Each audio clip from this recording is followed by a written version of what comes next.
If there's a series that has taken over so much of my brain space when it really shouldn't have, it's the Splatoon manga. Referred to bigger fans as Koroika, the Splatoon manga is exactly what it sounds like, a manga about Splatoon. Now, when I tell you that I like this series, I mean I love this series. From its tropey characters, to its fun designs, to even the humor that some others don't really vibe with.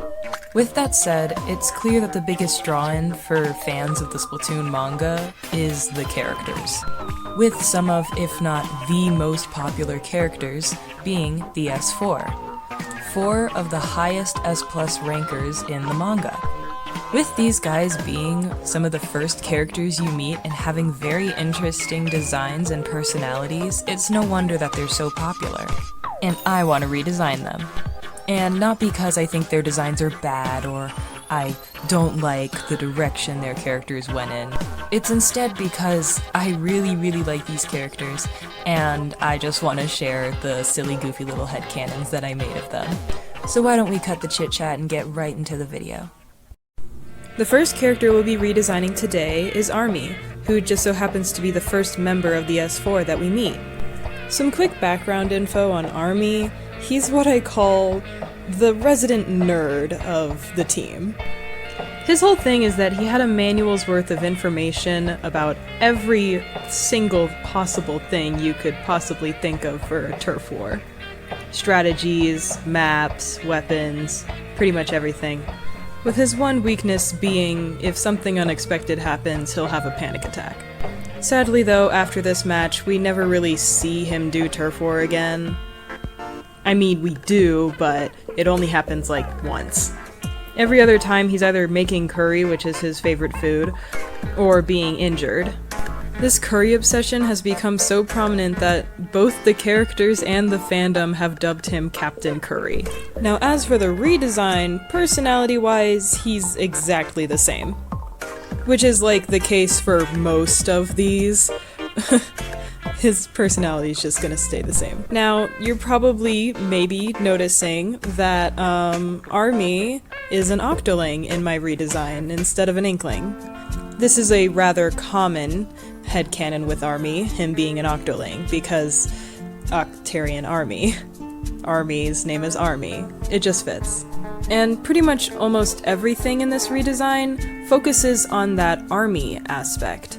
For example, I wanted Army to be a little ripped to show that he's pretty darn strong for someone his height. Though it's hard to see because of his clothing option. I'm allowed to change whatever gear I want except for their namesake, which in this case is his clothing option. Also, yes, according to my headcanons and some others, Army is the shortest in the S4. I really didn't end up changing anything about Army's gear because I already liked it, but I did change his pants option to be long. I did almost change his skin color to be darker, but the darker color clashed with the orange ink, so I ended up just giving him his regular skin color. I also did redesigns of his teammates from his individual team outside of the S4, known simply as Team Orange. B and W Sailor didn't really change much, though I did change their shoes. I swapped them with each other, because why would the one wearing the blue version of the top be wearing green shoes? It's just weird. And as for Forge, though I didn't write it down, Forge is now non-binary. I just thought that would be very cute. Now time for the fun part, explaining the lore of my headcanons. The main thing is that Army is now an octoling, and has always been an octoling the entire time and was just hiding it from people. And you're probably wondering, well, how did he do that? Well, it's quite simple. He just put on some makeup for his eyes and wore some fake ears and hid his hair. Easy peasy. Of course, now that there are more octolings around and people just still don't know about the Army, he is now open about his identity as an octoling. I do like to think that Forge and Army possibly met before the team and before Army escaped from the Octarians. Like, maybe Forge was in trouble and Army decided to save them and they became friends. It'd be kind of sweet, it'd be kind of cute. Also, I should probably mention this since this is kind of important, but I am a S4 polycule shipper.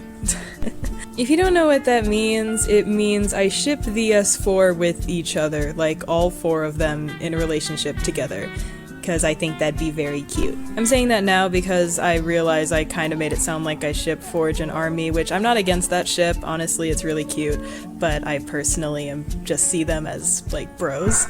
And also, although I am a poly S4 shipper, I wouldn't say that these redesigns, these versions of them, are exactly in that kind of relationship.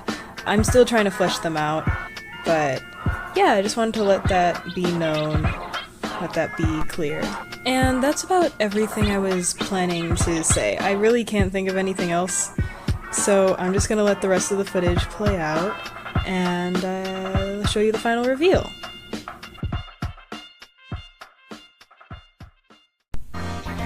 Okay, so the next character we'll be redesigning is Aloha. Now, Aloha over here is probably the most popular member of the S4, at least he was at some point. I mean, he was my favorite for a while.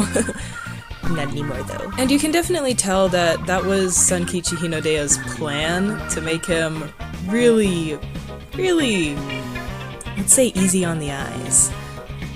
He's canonically an attractive person, and he's also canonically a playboy who picks up chicks at the clothing store. He was also written to be a generally fun guy.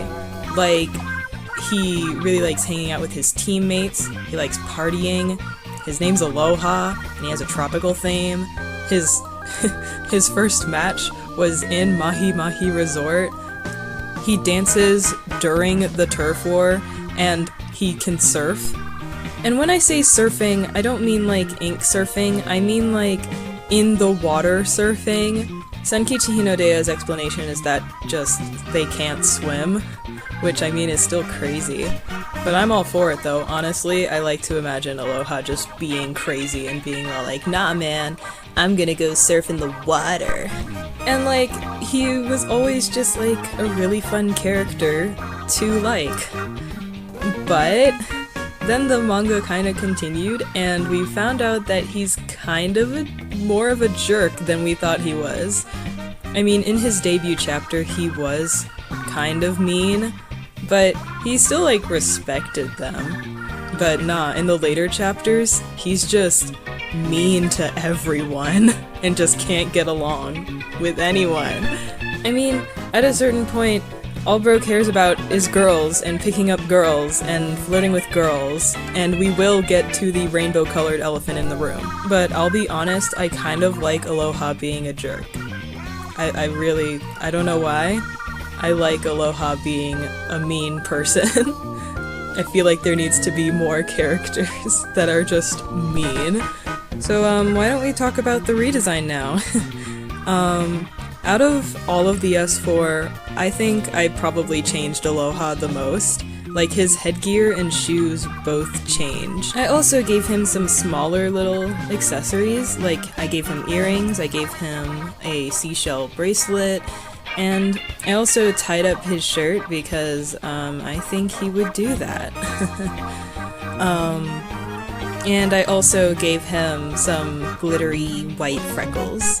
Now, for his figure, I wanted him to be a skinny boy, because, I don't know, when I think of surfers, I think of, like, how some of them are just pretty skinny.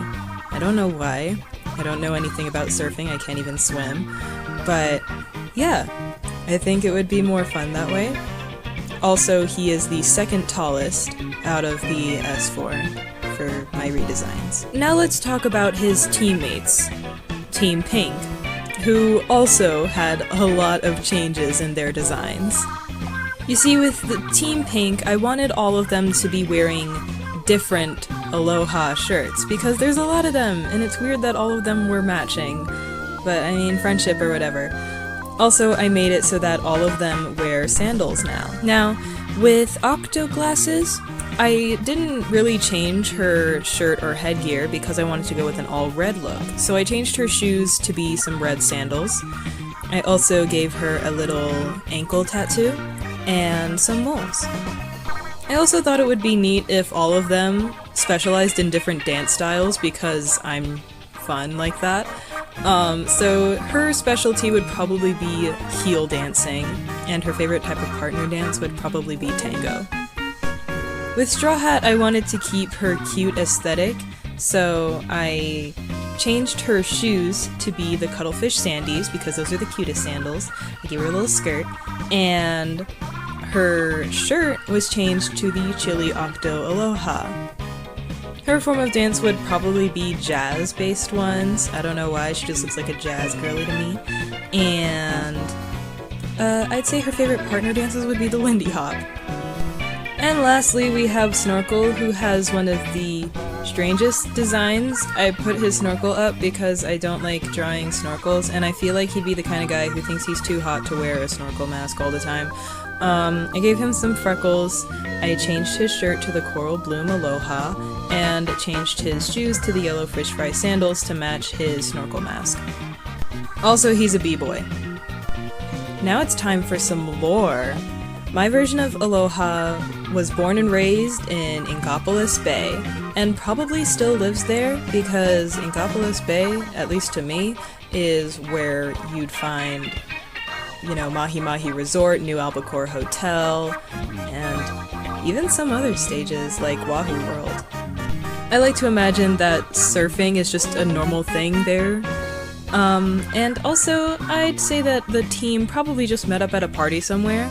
I also heard some fun headcanons that Aloha's family, or someone in Team Pink, owns Mahi Mahi Resort. I just think that's a really fun headcanon that I'm totally stealing. Now that I've gotten everything else out of the way, I'm gonna go address that elephant that I mentioned earlier, you know, the rainbow one. So a lot of people headcanon that Aloha is gay. Not bi, not pan, but gay. I mean, I don't know why people all latched onto the idea of the straightest character in the manga being gay. It might have been his pink ink color, or his rainbow-colored shoes, or I don't know. But it was probably him being shipped with Army. That's a really, really popular ship. But I personally can't get over the whole very straight character. So, instead, I'm going to say he is very aggressively in the closet about being gay, and is trying to cover it up by being with a bunch of girls. And also, this is why I said that my headcanons aren't exactly in a polyamorous relationship, because they're still working on it. They're still trying to get there. Aloha's just being a little stubborn baby. And I think that's everything I wanted to say, so I'm gonna let the rest of the footage play out. Yeah.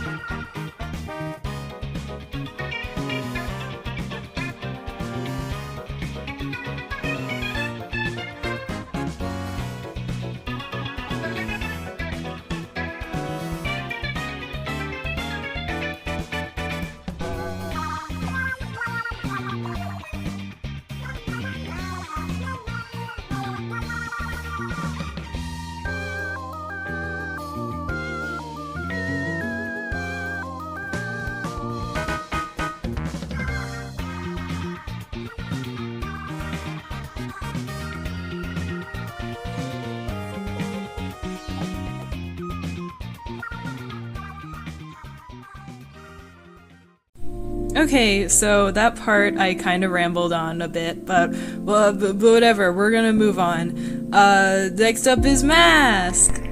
So, Mask is an interesting little fellow. You see, their whole thing is that they're depressed. And when I say depressed, I'm only partially exaggerating. Like, bro's been like, I don't enjoy life, and I don't want anyone else to enjoy life, because then I'm the only one who doesn't enjoy life, and that makes me even more not enjoy life. It's complicated. And you see, after their introductory battle with Team Blue, they realize they don't actually hate life, but that doesn't stop them from being a complete downer in later chapters and being, honestly, in my opinion, one of the funniest characters because of it. They're also one of the few characters who are said to have other hobbies outside of Turf War. Like, Mask is a gamer, and in order to buy video games, they do shifts at Salmon Run. And Mask doesn't really have as much dramatic changes or anything like that compared to the other three of the team, so I'm gonna just start talking about the redesign now. So, our Mask redesign over here is many things. For one thing, they're now black. I think I don't really have a reasoning behind this, actually. I genuinely just was like, oh, it'd be neat if Mask was black. Anyway, other than that, they're also, if you haven't noticed by the way I've been referring to them, they're now our second non-binary character, yippee! And to convey that, I tried to give Mask this more curvy, soft figure, because they're not like just non-binary as in pronouns, but also like trans non-binary, so like trying to have a more gender-neutral form. There's also the shoes. I decided I really do not like the rain boots. Never have, never will. And I decided, since Mask's shirt, it has a camo pattern, I'll give them the camo shoes. It just works, and it looks so nice. I'm really happy about it. Now, as for Mask's teammates, Team Cyan, I didn't really change much about them. All I knew that I wanted was that their pants would change. I wanted all of them to have long pants, and that I wanted all of their hair to be very messy.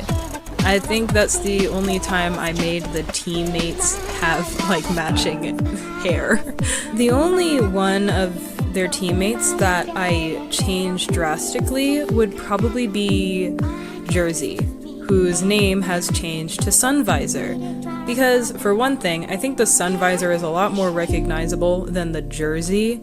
And also, I just think it would be neat if the character named Full Moon Glasses was friends with a character named Sun Visor. You know, sun and moon. I mean, possibly for shipping purposes. I don't know. I've never really tried shipping them together. Speaking of shipping, I gotta talk about this. I know I said that I am a S4 polyamorous shipper, which I am, but the ship that I hold very, very close to my heart is the iconic Mask X Bobble Hat. I know, it's basic, and it's not gay, but I love it, okay? They're so cute. I love Bobble Hat, the happiest, smiliest character being shipped with Mask, the most downer, depressed loser. It's so cute, okay? I've been attached to it for years, and I'm still attached to it now. Are they shipped in canon? I don't know. They both have messy hair. I don't know what I'm going for. I don't know. Anyway, I guess it's time to talk about lore. I don't actually have any for Mask. Oh, wait, actually I do kind of have something. I just remembered. I actually remember I had Mask come from the square originally, and if you know anything, Mask was introduced in the plaza, which means that Mask lived in the square back when it was like the crime capital where everyone was doing illegal stuff. So, you know, that'd be cool. Okay, last but most certainly not least, we have Skull, my favorite of the S4. If you don't know who I'm talking about, then boy oh boy have you been missing out. He's kind of the most important member of the S4. He is established to be the strongest. He uses the custom E-liter 4K scope. He's got a tragic and deep backstory. He's got a sweet tooth. He gets lost on top of buildings, and he's an airhead. Like, honestly, I tip my hat to you, Miss Hinodea, because my gosh, this is such a likable and cool character. The design contrasts their personalities so well. He's just so cool, and I love him so much. So I'm gonna real quick try and sum up his character arc as fast as possible. So we're first introduced to Skull by being the first and probably only team on screen to beat Team Blue at any point in the manga, which is awesome, showing how cool he is. He then has a rematch with Team Blue and loses, and learns that having fun is actually pretty darn fun. Then in the next arc, he shows up, establishes the S4 as an actual team, and instantly loses to the main antagonists of that arc. He ain't that important, honestly. And then in the next arc, this is when things get interesting. When we're introduced to this character named Vintage, who's like his ex-boyfriend and stuff, and it's really fun, and I really like it. And then some other stuff happens in later volumes, and then the original manga ends, and then another one starts, and it's still going on. Anyway, let's talk about the redesign, which I hate to break it to y'all, but I actually really don't like how this turned out, mainly because half the stuff I wanted to draw, I couldn't because I didn't have the skills to. For example, his headgear, the skull bandana, his namesake. It's not covering his nose or his ears because I just couldn't get it to look right, ever. So I just put it around his neck and covered his mouth, which it still looks pretty fine. You might also notice that the bandana is not accurate to how it looks in game, so it's basically not the same thing. There's also his body type. Now, I mentioned earlier how I'm giving each of them different types of body types, and with Skull, I wanted to give him the bear body type, which basically means he's a chubby big guy. But I am not skilled enough to draw that, so I had to compromise, and now he's a hunk. And even with his teammates, Team Purple, I still am not very proud of these, except for Aviators. He looks hot, he looks great. I didn't even change his gear, he's just that good. For example, Paisley. Yeah, I'm not very proud of how Paisley turned out. I think it was just the gear combination didn't really sit right with me, and so she ended up looking a little weird. And the hair's also kinda weird, but I like it personally, honestly. I think it goes well with the headgear. What's mainly wrong is just my art was just not arting properly at that moment. And as for Stitch, though Stitch looks fine, she was originally supposed to be an Inkling, but then I messed up drawing her hair, and just decided to call her an Octoling, because I needed to get this done. And also I liked it as an Octoling, but I don't actually have any explanation for why she's an Octoling, because that was a last minute decision. So, yeah. Also, if you didn't notice, I made every part of her gear Stitch-based, so she has the Stitch-based hat and the Stitch shirt and the Stitch shoes, and it's very cute. But yeah, just a lot of burnout caused the art to not look as good as I want it to. But don't worry, I don't think I'm actually going to change any part of the designs here, it's just I'll draw them better next time. Anyway, time for Skull's backstory. I'm really excited for this one. Okay. So, have you guys ever seen this image? This is concept art for the E-Liter 4K, which was supposed to be different from the E-Liter 3K of Splatoon 1. And in order to convey that, they made this guy, who illegally modified the weapon of the E-Liter 3K into the 4K. Now, I don't know about you, but this guy looks a lot like Skull. I mean, the purple ink color, the lack of eyebrows, the mask on to cover the bottom half of his face. He's even wearing a shirt that the notes say has a skull pattern on it. You probably know where I'm going with this. Obviously, this guy is Skull's dad, and Skull now has daddy issues. Because I couldn't help myself, it was too easy a headcanon to make. And that's everything. That's all of the redesigns that I did of the S4. This is my first ever YouTube video, and so I didn't really script anything for any of it because I'm not very comfortable with scripting. I feel more comfortable just sharing my thoughts as they come into my head. So sorry if there are some parts that are too rambly, and how I had a limited time limit for each section. I had about like 5 minutes for each section. But yeah, first ever video. This took forever to make. Not the art, but the actual editing, because I've never edited before. Like, this literally took so long that my art style has kind of changed since then. Mainly just a pen and some better proportions, that's about it. It hasn't changed too drastically. Yeah, but thank you for making it to the end of the video, in despite of that. And if you like what you saw, here are my socials, all under the name of artsy Sara.M. A little star emoji somewhere in there, I don't remember off the top of my head. And let me know what other Koruika characters you want me to redesign, or what other topics you'd want me to talk about. Yeah, that's it. Bye.